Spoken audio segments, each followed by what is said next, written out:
Hey everyone, I'm Rick and welcome back to Maple Syrup Tech. So today we're going to be looking at a case review.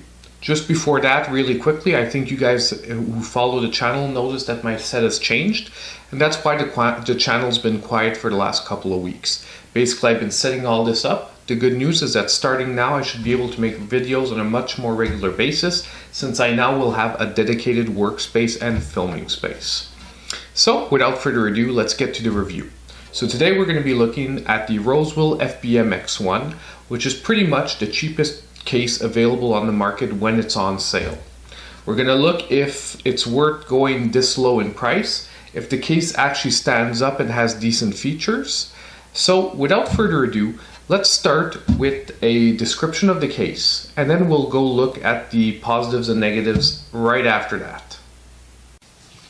The ROSEWILL FBM X1 is a micro ATX case, but it'll also fit mini ITX. The case is mostly made of steel and plastic. It comes with a small acrylic side window, and at the front you have two USB 2.0 ports and two 3.0 ports.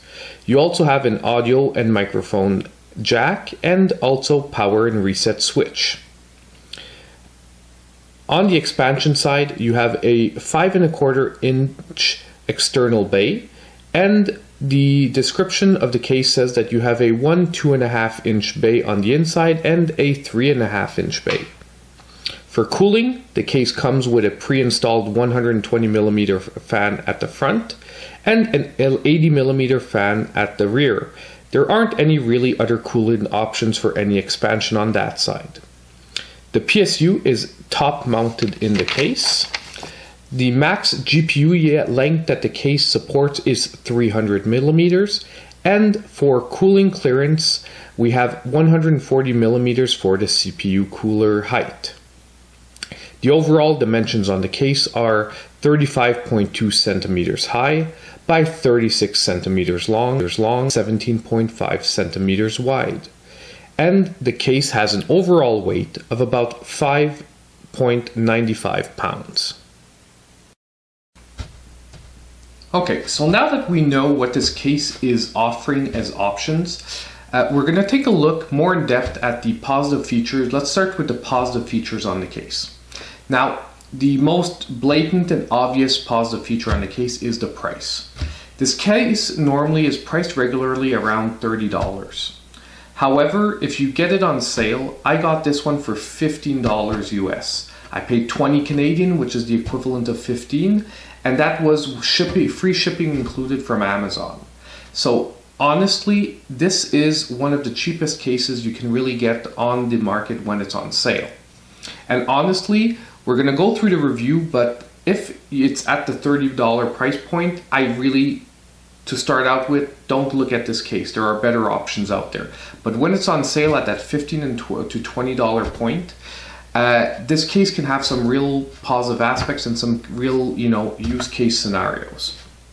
So let's go over what the positive points are for this case at this price point. And you're going to hear that come up a lot at this price point, because really, if you're looking at overall, this case isn't going to be a top running case, but for $20, what it's offering, there's a lot of positive features. We're going to look, because there are some negative at the end, but we're going to look at the positive first. So number one, aesthetically. Normally for $15 or $20, this isn't what a case looks like. You don't get a side window. You don't get a full painted interior on the front and on the back. So these are really, aesthetically, for the price you're paying, you're getting a really, really decent looking case overall. So, first of all, there's that. Secondly, when you look at the features included at this price point, normally you don't see this included at this price point. 4 USB hubs at the front, reset and power switch. Well, power switch all the time, but the reset switch, they actually sometimes skip that on ultra budget cases. And overall, the design is actually really compact.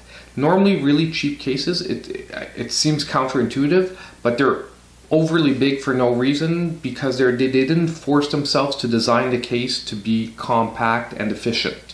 But in this case, you actually have a pretty compact, pretty efficient design. The case doesn't stand very tall.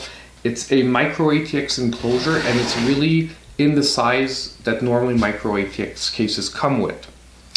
And I would say one of the best features it's offering is the included cooling options. You actually get 2 fans included at this price point, the 120 at the front, the 80 at the back. And overall, honestly, it's a really price for what it offers. It's really good. Basically, normally a case at this price point, you would come with 0 fans or maximum maybe one fan at the front, 1 fan at the rear. The fact that you've actually populated the whole case with a front and a rear fan is actually really good, because that means you have your optimal cooling setup on this case. And we're going to get back to cooling later on, because there is an important point though. To start with the case without having to invest any extra money.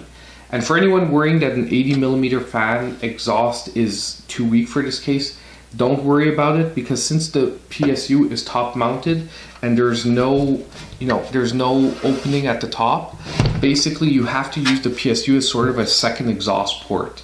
So overall, with a 120 in the front and 80 plus the PSU serving as a second exhaust point at the back, you're really going to have a negative airflow setup overall.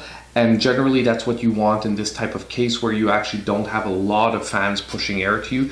You want to have more of a negative flow setup. So overall, at $20, there's a lot of positive features to this case. And I was almost forgetting the cutouts. If you look at the back, this case actually has some pretty decent cutouts. You have for cabling reasons, because we're actually going to come out to cutouts, and like I said, this case has some odd design decisions nonetheless made for it, but you actually have decent cutouts all along for all the different power elements, meaning that you can actually route the cables efficiently from the rear to the front of the case. The problem is going to come a little later when you actually want to tie down these cables. So overall, positive points. The case for the price is offering something really decent. Now let's look at the negative points. So like I said, now the negative. Overall, most of the negative points are really minor, and at this price point you can't really fault them too much for it. But nonetheless, we're going to go over them so that you guys know what they are.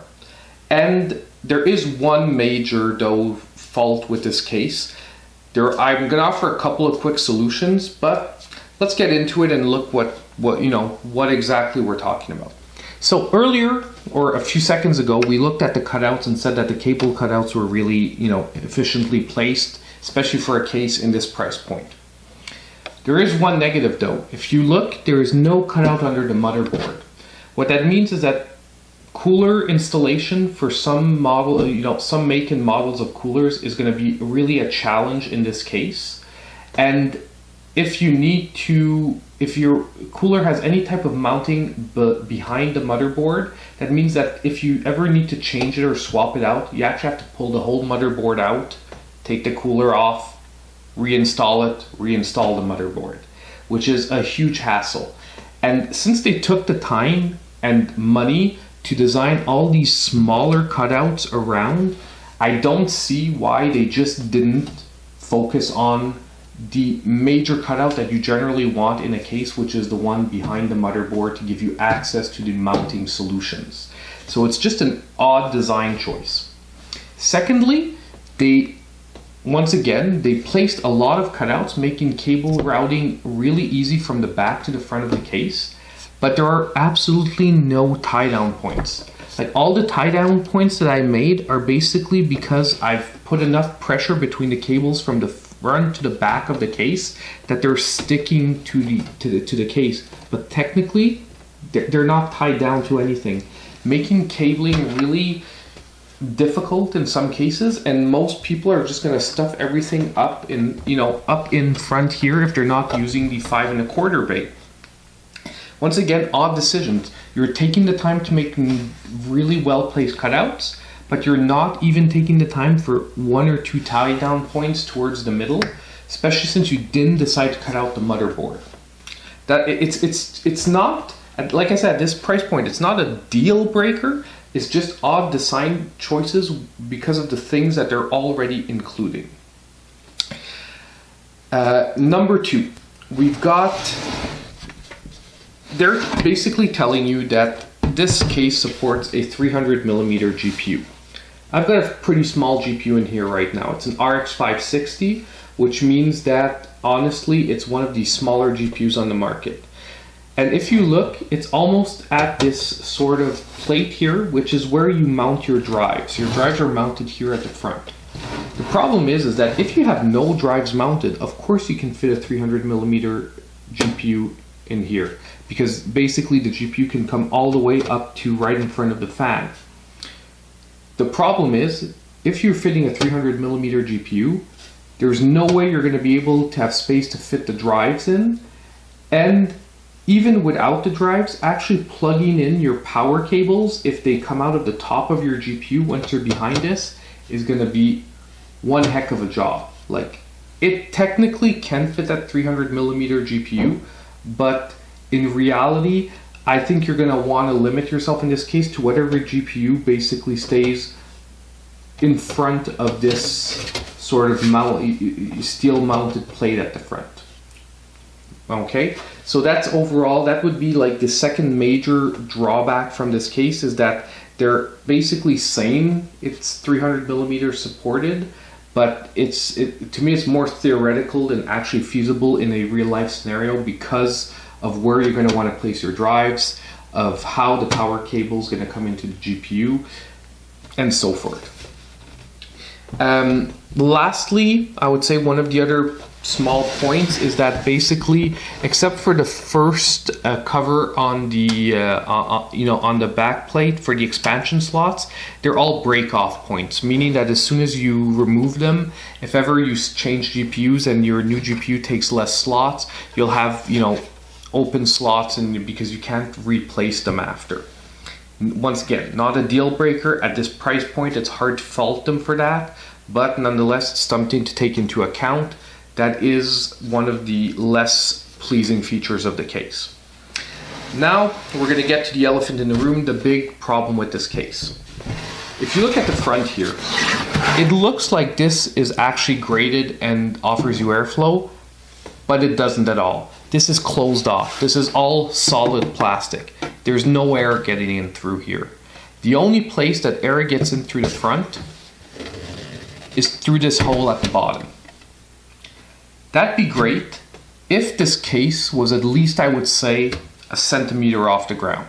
If you had feet on it that would put this case at 1 centimeter above the ground, air would actually get in because your fan's right here at the bottom. But this case is under 4 millimeters off the ground. There is almost no airflow getting into this case from the front. Now, which is really a major issue. Like, honestly, I would forgo a couple of the aesthetics or quality of life features to have better airflow on a case, because overall the primary reason for having a case is to have decent airflow so that the components on the inside stay cool. There are a couple of ways that you can easily fix that problem though. So if your budget is really restraining you and this is the case you're going to get, and you're willing to put a tiny bit of time, you can actually fix these problems easily without really investing almost any money at all. Number one, easiest way you can fix this is you place your case off of the edge of a table. Okay, so whatever placement, but this is very, basically case by case, because if your setup doesn't allow you to put a case over the edge of a table or whatnot, it's not an option for you. But if you do have the option, this would be a perfect placement for the case, having it hang over the side here so that the airflow goes directly into the case. That's the easiest fix for this problem. Number two, you can get sticky pads, like basically what you would normally put under like furniture chairs and whatnot, that you can actually stick yourself, and it's like $1 at the dollar store. You can basically place these under each one of the feet, to give yourself that 1 centimeter of area of space you need to have the case, to have the airflow basically come in through the bottom. The last, and personally, the option I would probably use if I was keeping this case for a running system, basically, you can either take a drill or a hobby knife, and you can actually cut out some of these designs. If you look, it's like a tri-wing design. You can just take a hobby knife and cut out like maybe every third or fourth. It'll take you maybe a half hour of time. Or you can just take a drill and drill a hole down the center of the design. Once again, every 3 or 4, you make about 10-15 holes, and you'll actually have really much better airflow on this case. So overall, this is the biggest downside to this case. Is I don't know why they chose to put a fully closed off panel.